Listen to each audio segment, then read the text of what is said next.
Og det her det er så Temple of Lea. Vi er stadigvæk oppe i bjergene. Kommet en lille smule længere ned. Det begynder at småregne. Det er faktisk lidt dejligt. Der er fandme varmt. Og luftfugtigheden den er høj. Så jeg glæder mig til at komme tilbage til hotellet og få mig et bad. Det trænger jeg virkelig til. Jeg lugter simpelthen en blød knud. Eller det, der er værre.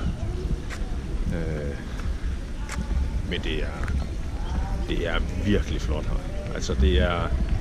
Filippinerne er et land af kontraster. Altså... Vi er ved et tempel nu her, der er utrolig smukt og utrolig flot. Det er virkelig storslået her. Og så når vi kører tilbage til hotellet, så kommer vi til at køre i nogle gader, hvor folk de lever i blækskuer under fuldstændig horrible forhold. Men underligt nok så alle folk de smiler, de er glade og de virker som om, at de virkelig har det godt. Ja,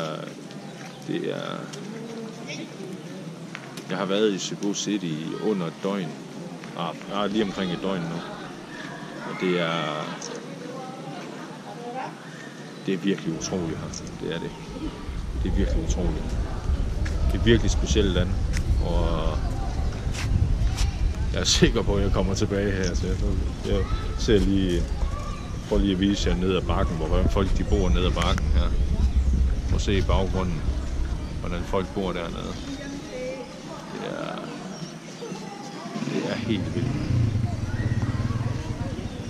Men folk de er glade, og jamen, hvad skal man så mere sige til det? Så er det jo sådan, det er. Men det er også et virkelig dejligt land. Det er det.